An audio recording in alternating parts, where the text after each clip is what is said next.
A capital city is supposed to be the place where a country's decisions get made and where the people who make them live, shop, commute, and crowd the same intersections. Naypyidaw delivered the first half of that promise and not the second.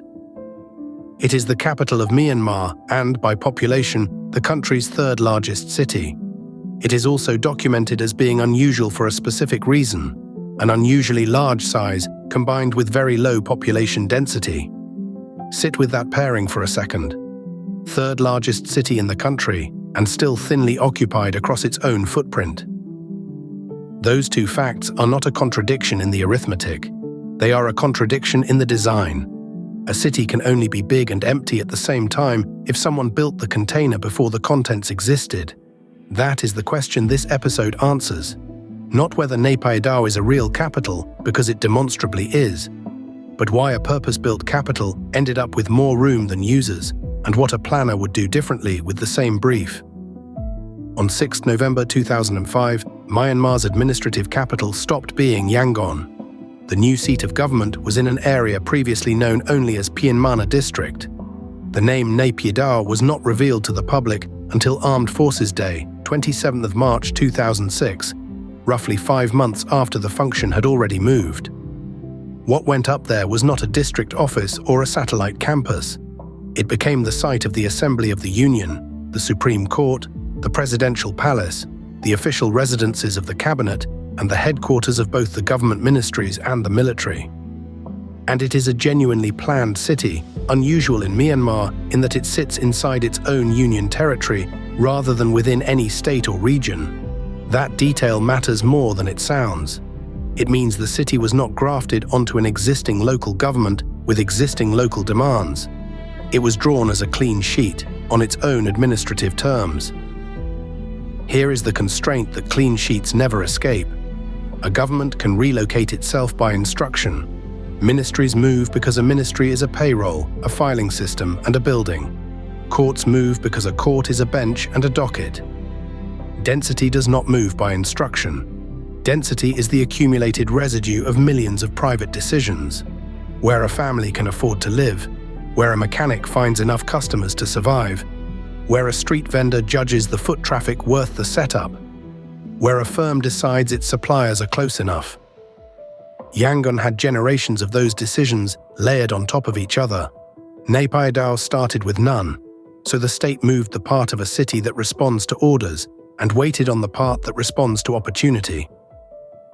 The first attempt was to seed demand institutionally, and on paper it is a reasonable strategy. Put the entire apparatus of national government in one place, and you have created a guaranteed anchor employer at national scale.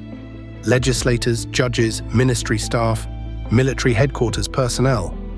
Build the housing, build the road grid, build the ministry complexes, and let the private economy fill the gaps around a customer base that cannot leave. That anchor logic works in many new towns. What it does not do by itself is produce the intensity of use that street life requires. An anchor employer generates trips. A city generates trips on top of trips, in every direction, at every hour, and those secondary layers are the ones that make a place feel inhabited. The turning point was not a single announcement. It was the moment the institutions arrived and the geometry was already fixed. Concrete is a commitment device. Once the right-of-way is paved at its designed width, once ministries are separated by distances that assume vehicles, once the blocks are sized for a projected future population, the city has locked in a shape that only a much larger population could ever justify. The buildings can be filled. The distances between them cannot be shortened. Naypyidaw's spatial framework was sized for a peak that has no generator. There is no third shift pouring out of factories into the same corridor. No dense market district pulling shoppers across town. No industrial cluster whose trucks and workers overlap with civil servants at the same hour. Government commuting is comparatively predictable and comparatively thin. The result is capacity that is not merely underused, it is structurally unusable, because the traffic it was sized for would require a city several times denser than the one that exists. And low density is not a neutral condition. It is a feedback loop, and it runs in the wrong direction. Walking dies first, because walking is a function of distance between useful destinations. public transit dies next, because transit viability depends on how many people board within a short walk of each stop. Spread the same population over a larger area, and every bus route needs more kilometers to reach the same number of riders, which raises cost per passenger and thins out frequency, which pushes anyone with a choice toward private vehicles. Street commerce then fails for the same arithmetic reason. A small shop needs a threshold of passing customers. Below that threshold, it does not open.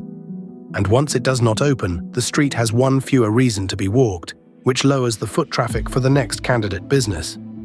Emptiness is self-reinforcing. That is the mechanism behind the images of wide, quiet roads. Not a mystery, just geometry compounding. The cost lands in two places. The first is fiscal. Pavement, drainage, lighting, and water and sewer mains are priced per kilometer and maintained forever, but they are paid for by a tax base counted per person. Stretch the network and shrink the users per kilometer, and the maintenance obligation per resident climbs. That bill does not arrive with the ribbon cutting. It arrives in the second and third decades, when resurfacing and pipe replacement come due on infrastructure that never carried the load it was built for. The second cost is ordinary and daily. In a low-density capital, distance becomes a tax on time. A trip that would be a walk in Yangon becomes a drive. Errands consolidate into vehicle journeys. Access to work, services, and family visits depends on owning or hiring transport, which sorts residents by mobility rather than by need. Now the honest counterpoint, because the fair reading matters more than the striking one. Naypyidaw is not a ruin, and it is not abandoned. It is the functioning administrative capital of Myanmar. The Assembly of the Union sits there. The Supreme Court sits there. Ministries operate there. By the test of whether the relocation achieved its administrative purpose, it worked. Several things also remain genuinely unresolved.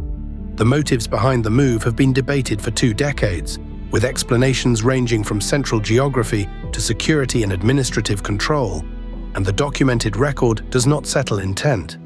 The widely repeated figures about extraordinary lane counts on specific highways circulate far more confidently than they can be verified, so treat them as impression rather than measurement. The verifiable anomaly is the documented one: large size, very low density. And planned capitals have long fill-in periods. Judging a purpose-built city 2 decades in is judging an unfinished process, so slow occupancy is not automatically permanent failure. Which is why the accurate verdict is narrower than the internet's. Naypyidaw is not a failed city. It is a working capital carrying a failed sequencing decision, and the difference is not pedantic. It tells you what a planner would change. The workable alternative is not smaller ambition. It is reversed order. Reserve the right-of-way at full future width, then pave only 2 lanes of it, and hold the rest as land until measured demand justifies the widening. Build the first phase compact enough to walk, so that a ministry, its housing, and its shops share a district rather than a corridor. Let each subsequent phase be triggered by occupancy that has already appeared, not occupancy that is forecast. Rights of way are cheap to hold and expensive to pour. Density is expensive to conjure and impossible to order. That is the lesson Naypyidaw makes measurable. Infrastructure can be delivered in a few years. Urban demand accumulates over generations. When a city builds capacity in the first timescale for a population that only exists in the second, it does not get a head start. It gets a maintenance obligation sized for a rush hour, waiting for people who were never scheduled to arrive. Visual reconstructions are illustrative. Facts and interpretations are based on the sources listed in the description.